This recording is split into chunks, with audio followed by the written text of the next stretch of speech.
Okay, so the NHS Track and Trace app, it does not use your contact data, it doesn't look at your Facebook data, it doesn't know who anyone around you is, it doesn't identify the people you're near. What the app does, let's pretend the app is a blind man. As it walks through the world, it bumps into people, okay?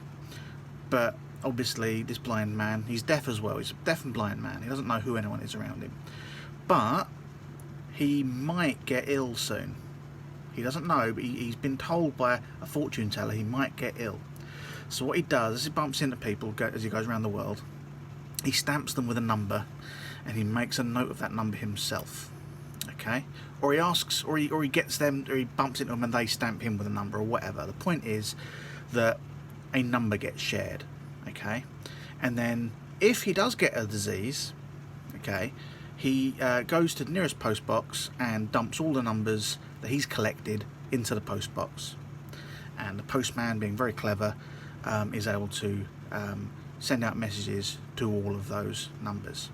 Now the numbers, let's pop back to the phone again, the numbers all belong to people who have downloaded the app. So it can't track anyone, it can't contact anyone who doesn't have the app. It can't interact with anyone who doesn't have the app, okay? The app doesn't work unless everyone uses it, okay? It sucks if everyone doesn't use it, okay? It has some utility, but essentially that's all it is. So if you download the app, your phone will share a number, an anonymized number, meaning it doesn't have your name or address or contact details or anything, or even where you are. It doesn't know where you are. The only location data that the app has is the postcode that you put in the first place. The primary function of the app is to let you know you've been in some kind of proximity with someone else who has later been diagnosed with corona.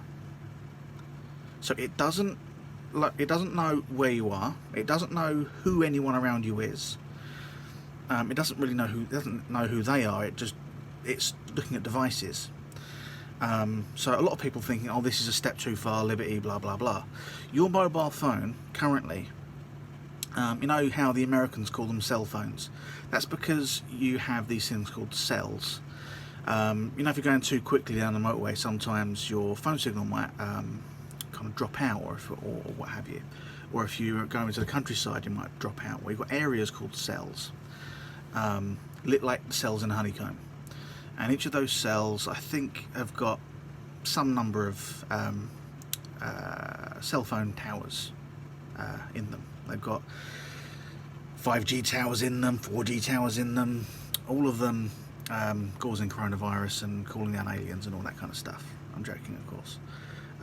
But yeah, these towers, you need at least 3 for your phone to function at all. But I think generally your phone is in contact with 5 towers at once. That means that the phone company knows who you are and where you are at all times. After some terrorism act in the last 5 years or so, 10 years even, the phone companies are required to keep all details of all of the stuff they've got for at least a year. And if the police ask for it, essentially they have to give it to them. So you're already being tracked, where you are at all times, who you are near, where you go, how fast you're going. Okay, this information could be used to put you away for speeding or whatever. Okay, your location data is already completely out of the bag. The app, this track and trace app, is purely for your safety and does not gather any information that they don't already have, and it actually doesn't gather almost any information at all. It almost gathers nothing. It's fine, it's safe. If you're worried about being tracked, throw your mobile phone away now. Your mobile phone right now, I guarantee it, unless you're in a really rural area, your mobile phone is currently in contact with probably 5 towers, and they know where you are. They know what you're doing. They know what your activity's like. They know if you're streaming. They know if you're using some social media. They can see all these things. This new app, is purely for your safety. Get it or not, but unless you've got the app, don't have to be worried about it. Don't go getting people to unfriend you on Facebook and delete you from their phone, because it doesn't interact with those things. Okay.